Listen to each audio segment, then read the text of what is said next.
Hello guys, कैसे हैं आप लोग। और मैं लेकर आई हूँ आज एक न्यू वीडियो। बहुत वक्त से आप लोग कमेंट्स कर रहे थे कि सैम मैडम के अलावा भी आप इब्राहिम फैमिली या और यूट्यूबर्स पे कुछ बातें करें, उनके बारे में खुलासे करें। तो भाई, इब्राहिम फैमिली पे तो हम क्या ही खुलासे करें, उन पे तो खुलासे होते जा रहे हैं। तो फिर मैंने सोचा एक पॉडकास्ट उन पर भी हो जाए। और उनके दो पड़ोसन ने तो इतने सारे खुलासे कर दिए कि अगर हम उनके पॉइंट्स जोड़ें और इन लोगों के पुराने ब्लॉग्स से बात देखें तो लगता है कि हाँ, ऐसा कुछ हुआ होगा। ये स्क्रिप्ट बना के ही सारी ब्लॉग्स बना रहे हैं। ये फैमिली ड्रामा जो चल रहा है, हॉस्पिटल का, बीमारी का, कुछ चीज़ें सच हो सकती हैं, पर जो लोग कह रहे हैं, कमेंट्स कर रहे हैं या पड़ोसन जो बातें बोल रही है, उसके हिसाब से लग सकता है कि हाँ, ये एक स्क्रिप्ट के हिसाब से स्टेप बाय स्टेप चल रहे हैं। मैं इब्राहिम फैमिली से एक बात कहना चाहूँगी।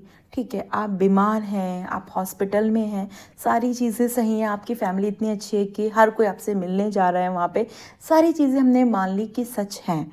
बट एक चीज़ बताइए, आप घर में रहते हैं, पूरा कपड़ा ढक के रखते हैं, दुपट्टा ओढ़ के किचन में रहते हैं, तो हॉस्पिटल में दो चार चीज़ें जो आपकी क्लिप्स निकल के आ रही हैं, लोग फोटोज़ डाल रहे हैं कि आपने आगे का फ्रंट ढका नहीं है, खुला हुआ है, जनाब ने ब्लॉग में आपको ले लिया है, तो ये सारी चीज़ें थोड़ा अच्छा नहीं लग रहा है। और मुझे मैडम का समझ नहीं आता, कभी तो आप फुल सूट में होती हैं, हर चीज़ में आपके सर पे दुपट्टा होता है बड़े तहजीब से, और कभी कभी आप इतनी मॉडर्न बन जाती हैं, तो ये दो रूप आपके कैसे चल रहे हैं। जब ये लोग यूट्यूब पर आए थे तो आप इनके ड्रेसिंग सेंस देखना, जीन्स, शॉर्ट्स, और मैम जब प्रेग्नेंट थी तो वह मैम वन पीस में फोटो शूट करा रही हैं। और जैसे जैसे यूट्यूब पे इनके सब्सक्राइबर बढ़ते गए, लोग इनसे जुड़ते गए, उतना ही ये फेक होते चले गए, उतना ही ये ऐसा शो करने लगे कि हम बहुत धर्म को मानते हैं, हमें बहुत तहजीब है। चलिए थोड़ी सी हम हॉस्पिटल की भी बातें कर लें। मैम के पुराना जब सर्जरी हुई थी तो हमने ब्लॉग्स देखे थे, आप लोगों ने भी देखे होंगे, मैंने भी देखे थे, कि सर्जरी के बाद डॉक्टर्स भी देखने आ रहे हैं, नर्स भी देखने आ रही है, उठाना बैठाना सब नर्स कर रही हैं। सर ने केवल ब्लॉग बनाया था, और मैम ने एक ब्लॉग में बोला भी था कि मुझे वो पुरानी वाली अपनी नर्स दिख जाए, उसने मेरा कितना ख्याल रखा है, वो मुझे इतना याद आती है, और उसके संग फोटो भी लगाया था। तो फिर मैडम, इस बार क्या हुआ? इस बार कोई स्टाफ ने आपको भाव नहीं दिया, या किसी डॉक्टर ने आपसे बात नहीं करी, कोई भी लोग आपने नहीं दिखाया, एक भी स्टाफ हॉस्पिटल का पूरे ब्लॉग में आपको कहीं नजर नहीं आ रहा होगा। और हाँ, जब मैम निकल रही थी, बाहर आ रही थी, तब भी व्हील चेयर पे मैम अकेले थी। जनाब ने क्लिप ली, मैम बैठी हुई हैं, व्हील चेयर से ले जाने के लिए भी कोई स्टाफ वहां नहीं दिखा। और वैसे आप हर क्लिप में इतना ध्यान देते हैं जनाब, अपनी मम्मी के सूट का, हर चीज का, तो आपको ये नहीं दिखा? मैम जब हॉस्पिटल में थी तो मैम के ड्रेस पे थोड़े से दाग लगे थे, वो दवाई के भी हो सकते हैं उनके, तो उतना पार्ट आप क्लिप से हटा सकते थे, उन स्पॉट्स को दिखाना इतना जरूरी नहीं था। आपने फ्रंट दिखा दिया मैडम का, चलिए मान लिया गलती से आ गया होगा, स्पॉट्स तो सबको दिख रहे थे, वो भी गलती से आ गए होंगे। और हाँ, इतनी बीमार थी मैडम, तो आपको मैडम की वीडियो बनाने की जगह मैडम को सपोर्ट करना चाहिए, मैम की हेल्थ का ध्यान रखना चाहिए। अगर आप लोगों ने फर्स्ट ब्लॉग देखा होगा हॉस्पिटल का, तो जनाब से मिलने उनका कोई एक्टर फ्रेंड आया था, टीबी एक्टर, वो कितना हंस हंस के बात कर रहा है, और जनाब मुंह उतार के बैठे। जनाब, इतनी एक्टिंग की जरूरत नहीं है। अगर वो हंस रहा था ब्लॉग में, इसका मतलब आपने कोई उसकी हंसी की बात करी होगी, कोई तो ऐसा जोक मारा होगा कि उसे हंसी आई, और आपने तो एकदम से एक्टिंग करना शुरू कर दी। एक्टिंग में तो आपसे और मैडम से बढ़ के कोई नहीं होता। हाँ, आजकल आपकी बहन आ गई है, गुटका किंग आ गए हैं, बहुत अच्छी एक्टिंग करने लगे हैं वो लोग।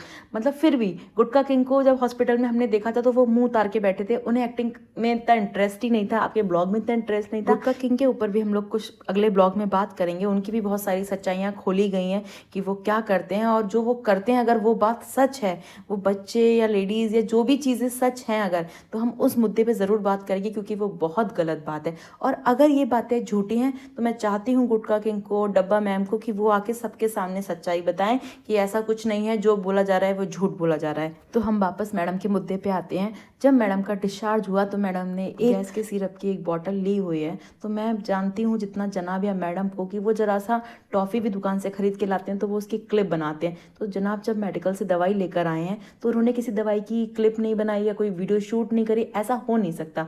तो मैडम, इतना ड्रामा करने की ज़रूरत नहीं थी कि वो जो आपका सिरप था वो अपने हाथ में रख के लेके आ रही हैं, गाड़ी में बैठ रही हैं, फिर घर में जब आए हैं तो जनाब के हाथ में सिरप है। एक सिरप से आपका ऑपरेशन निपट गया, आपको कोई मेडिसिन नहीं दी गई। कहाँ है वो मेडिसिन? 3 थैले लेकर आप घर से गई थी, 3 थैले लेकर आप घर आई हैं। घर आने के बाद भी पेशेंट को हर किसी के रूम में जाना पड़ रहा है। मम्मी से मिलने, पापा से मिलने मैडम गई हैं हाय हेलो करने, पेशेंट से मिलने कोई नहीं आया। हॉस्पिटल में मिलने पूरा खानदान चला गया, बट मैडम घर आ गई तो सबसे पर्टिकुलरली मैडम मिलने गई। तो ये चीज़ें दिख रही हैं कि आप स्क्रिप्ट के हिसाब से चल रहे थे।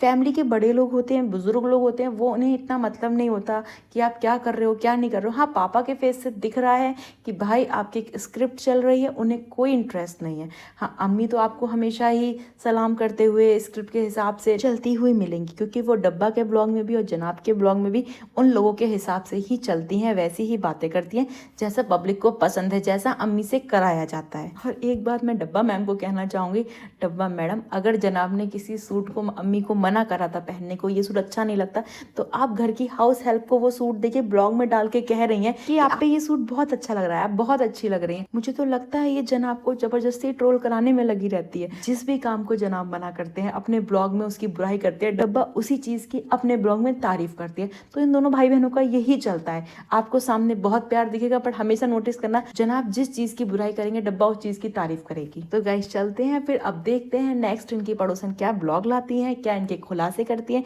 इनकी कौन कौन सी स्क्रिप्ट के बारे में हम लोगों को बताती हैं। तो जैसे जैसे इनकी स्क्रिप्ट पता चलती रहेंगी हम वैसे वैसे पॉडकास्ट में आपको बताते रहेंगे। तो हमसे जुड़ने के लिए लाइक शेयर सब्सक्राइब करें। सब्सक्राइब करेंगे तो हमारी वीडियोस जल्दी आप तक पहुंचेंगी। Bye bye, thank you for watching.